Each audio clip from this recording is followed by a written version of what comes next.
Hello students, ये GK का 94 part है, 94th पार्ट है। और चलिए हम प्रश्न लेते हैं। भारत का सबसे बड़ा एडवेंचर पार्क कौन है? आया हुआ प्रश्न है। लोनावाला, महाराष्ट्र। भारत का सबसे बड़ा वाटर पार्क मुंबई, महाराष्ट्र। ये भी मुंबई में है। और एक क्वेश्चन आया था कि कालसी शिलालेख जो किससे संबंधित है, किस राजा का शिलालेख है? आपको पता है वैसे, अशोक। तो अशोक के कौन कौन से शिलालेख कहाँ कहाँ अवस्थित हैं, ये एक बार जान लिया जाए। हालांकि पहले भी आप लिख चुके हैं। तो एक तरफ आप लिखे लेख और दूसरी तरफ आप लिखे स्थान। तो एक तरफ लिखे आप तो फिर आप नीचे लिखे शिलालेख और सामने लिखे कालसी जौगर, कालसी कौमा जौगर। नेक्स्ट में लिखे लघु शिलालेख और वो है बहापुर, बहापुर लिखें सामने। उसके बाद आप लिखे स्तंभ लेख और सामने लिखे Rampurwa comma Prayag comma Delhi Meerut comma Delhi Topra. ये सब स्तंभ लेख है, आपने सुना है पहले भी। रामपुरवा, प्रयाग, दिल्ली मेरठ, दिल्ली टोपरा, स्तंभ लेख। नेक्स्ट में लिखे लघु स्तंभ लेख और सामने लिखे सांची कौमा सारनाथ।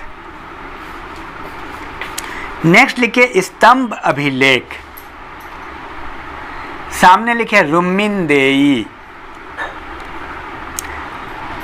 और नेक्स्ट में लिखे शिलालेख, पहले भी गुजर चुका है, बहुत सारे शिलालेख मिले हैं, 14 के करीब। भाबड़ू, मास्की, सहवाजगढ़ी, गिरनार, ये लिखें। भाबड़ू, मास्की, सहबाजगढ़ी और गिरनार। नेक्स्ट में लिखे अभिलेख, मानसेहरा, सामने लिखे मानसेहरा अभिलेख। और नेक्स्ट लिखे गुफा लेख, गुफा लेख, सामने लिखे बराबर एवं नागार्जुनी गुफा लेख। ये गुफा लेख है। तो बहरहाल एक बार इस पर ध्यान देने की ज़रूरत है। बाकी स्थान को और कहाँ पे किस तरह का अभिलेख है, ये भी ध्यान देने की ज़रूरत है। चलिए, प्रायः गुर्दे की पथरी बनी होती है। गुर्दे में जो पथरी हो जाती है वो किस चीज़ की बनी होती है, ये प्रश्न है, आया था। कैल्शियम ऑक्जेलेट की। तो जो पेशाब होता है, मूत्र में कैल्शियम लवणों की अतिरिक्त थोड़ी मात्रा में ऑक्जेलिक एसिड भी होता है। अतः पथरी प्रायः कैल्शियम ऑक्जेलेट की बनी होती है। और शल्य क्रिया अथवा लिथोट्रिप्सी नामक लेज़र तकनीक से इसका इलाज आजकल किया जा रहा है, पथरी का, स्टोन्स का। लिथोट्रिप्सी उसका नाम है, जिससे पथरी को समाप्त कर दिया जाता है लेज़र विधि द्वारा। हाथी के सुर वाले दांत क्या होते हैं? आया हुआ प्रश्न। इंसीजर्स, इंसीजर, सामने का जो दांत होता है उसको इंसीजर कहते हैं। इसे सूंड वाले या दूध वाले दांत भी कहा जाता है। पक्षियों के घोंसलों का अध्ययन क्या कहलाता है? आया हुआ प्रश्न है। नीडोलॉजी, नीडोलॉजी। आप वीडियो को पूरा सुना करें, बार बार सुने, अपना प्रोग्रेस रिपोर्ट ज़रूर जानने की कोशिश करें कि आपने जब इसको पहली बार सुना था और फिर दोबारा आप सुन करके कितनी बार आप कितना समझ पा रहे हैं, लिखने के बाद, याद करने के बाद आप कितना कर पा रहे हैं, आपको एक आइडिया होना चाहिए। अगर आप नहीं लिख पा रहे हैं, किसी कारणवश आप व्यस्त हैं, तो इसको बार बार सुने। बार बार सुनने से भी आपका कॉन्सेप्ट क्लियर हो जाएगा। तो वचन और नारे है। एक क्वेश्चन आया था, इनकलाब जिंदाबाद का नारा किसने दिया था? तो इसका सही उत्तर आप बताएं, भगत सिंह। और एक तरफ आप लिखिए वचन एवं नारे और दूसरी तरफ लिखिए नाम। मैं लिखाता हूं आपको, इनकलाब जिंदाबाद भगत सिंह। नेक्स्ट है दिल्ली चलो, सामने आप लिखे सुभाष चंद्र बोस। और करो या मरो, पता है आपको, महात्मा गांधी। नेक्स्ट जय हिंद, सुभाष चंद्र बोस। पूर्ण स्वराज, जवाहरलाल नेहरू। वेदों की ओर लौटो, दयानंद सरस्वती। आराम हराम है, जवाहरलाल नेहरू। हे राम, महात्मा गांधी। भारत छोड़ो, महात्मा गांधी। जय जवान जय किसान, लाल बहादुर शास्त्री। 1965 के पाक युद्ध के समय दिया था। मारो फिरंगी को, मंगल पांडे।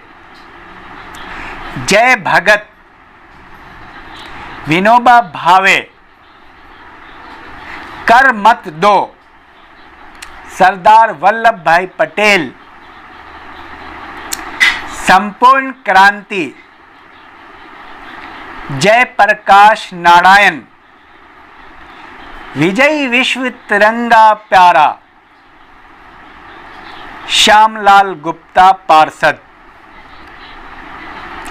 वंदे मातरम, बंकिम चंद्र चटर्जी। साम्राज्यवाद का नाश हो, भगत सिंह। तुम मुझे खून दो, मैं तुम्हें आजादी दूंगा, Subhash Chandra Bose. Who lives if India dies, Jawaharlal Nehru.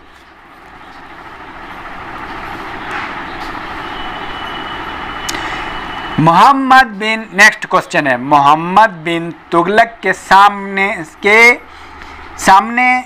के शासन के लिए हिंद एवं सिंध शब्द का उपयोग किसने किया था?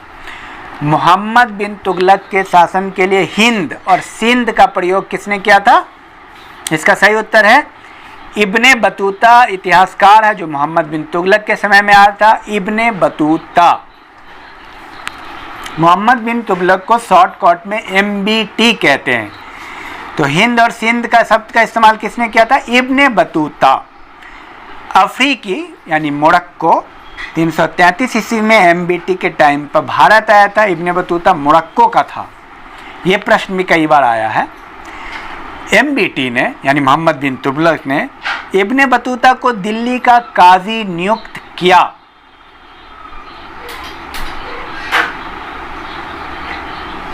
और 1342 में मोहम्मद बिन तुगलक ने इब्ने बतूता को अपने राजदूत के रूप में चीन भेजा। इब्ने बतूता की पुस्तक का नाम बताएं। रहला। इसमें उन्होंने MBT यानी मोहम्मद बिन तुगलक के समय के वारदात को लिखा है।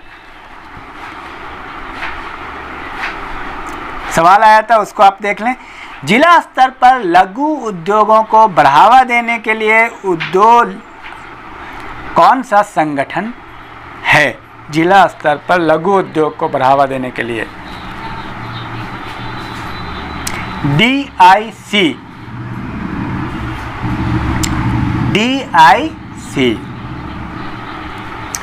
एक क्वेश्चन आया था, मैं उसको पढ़ के आपको सुनाता हूँ।